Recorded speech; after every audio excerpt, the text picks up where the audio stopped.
welcome to the second part of section 4.5. If we have an m by n matrix, there are three spaces we're interested in. Col A, which is the space spanned by the columns, row A, which is the space spanned by the rows, and null A, which is the set of solutions to AX equals 0.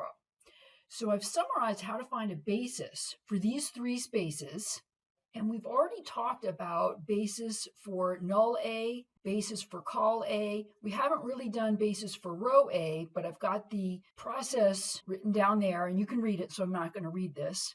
And we'll do an example of this on the next page, but let's just jump to the rank plus nullity theorem. Two definitions. The rank is the dimension of the column space, and the nullity is the dimension of the null space. And we mentioned this last time that the rank plus the nullity is the number of columns n.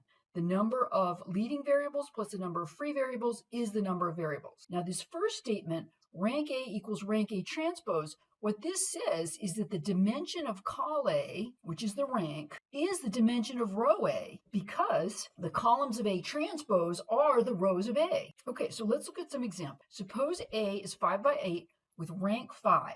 That's telling us that the dimension of col A is 5. What is the nullity? Well, the nullity is 3, and that's because 3 plus 5 has to equal 8, which is the number of columns. Dimension row A. The dimension of row A is equal to the dimension of col A. That's 5. Rank of A transpose is the rank of A, which is 5. Is col A all of R5?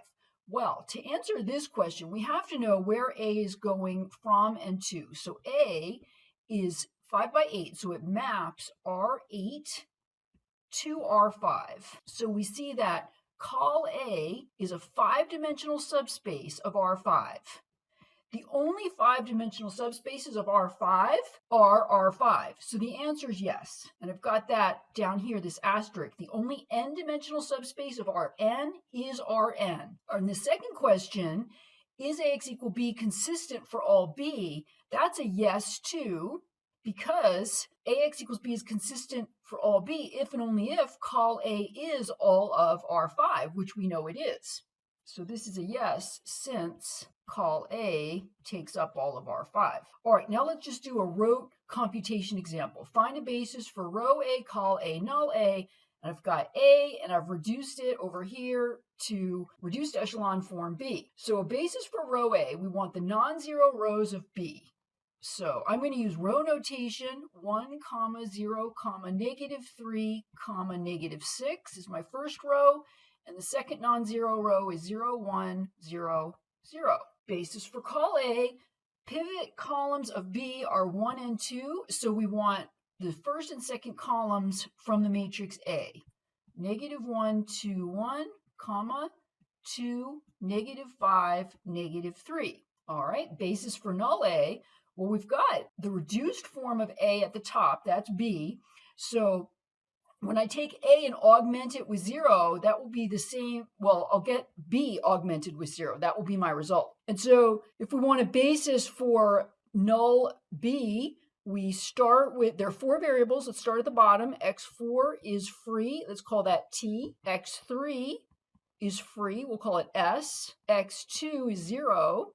And X1 is 3s plus 6t. So a basis for null A will be 2 vectors, the coefficients of s, 3, 0, 1, 0, and then the coefficients of t, which are 6, 0, 0, 1. Okay, now let's have some fun. Applications to systems of equations. So the first question I've already answered, and it's super important. If the solution of a non-homogeneous system has a number of free variables, in this case I say 2, then how many free variables does AX equal 0 have? It's got to have 2 also, because being free or being leading in terms of a variable only depends on the coefficient matrix. It doesn't depend on the answer column. So I've got an example right there. So question B, suppose AX equals 0 has 1 free variable. Can AX equal B have a unique solution for some value of B? No, because AX equals B has 1 free variable. Okay, what's the largest possible rank of A if A is 4 by 3? Well, the rank is the dimension of the column space. If there are only 3 columns, then the max dimension could be 3. All right, what if A is 3 by 4? Well, now there are 4 columns, but remember that the dimension of row A is equal to the dimension of col A. There are only 3 rows, so the max dimension could be 3. So in general, if you have an M by N matrix, the largest rank will be the minimum of M and N, the smaller of the two numbers. So suppose A is 9 by 12, what's the smallest possible value of the nullity? Well, the maximum rank is 9, because 9 is the smaller of those two dimensions. So the minimum nullity is 3, because 3 plus 9 is 12. So the minimum nullity is 3. These are kind of fun. Suppose A is 5 by 6, A has 4 pivot columns. That's telling us that the rank of A is 4. What is the nullity? Well, the nullity is 2, because 4 plus 2 has to be 6. Is col A all of R4? Well, to answer that, we have to say, okay, A is mapping R6 to R5. Col A is a 4-dimensional subspace of R5. So the answer is no. R4 is not even a subset of R5, so col A could not be R4. Is null A R2? Well, null A has dimension 2, but null A lives inside of R6. Null A is a subset of R6, so it could not possibly be R2. Okay, I don't want to belabor a point, but let's just do one more. A is 7 by 11, and it has 7 pivot columns, so the rank of A is 7. Now, if A is 7 by 11, it maps R11 to R7. So that's important to know. Col A lives over here in R7, and null A lives over here in R11. So is col A all of R7? Yes, because it's a 7-dimensional subspace of R7.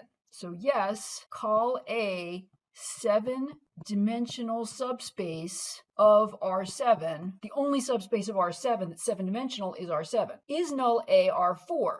Well, null A does have dimension 4, but null A lives in R11, so the answer is no.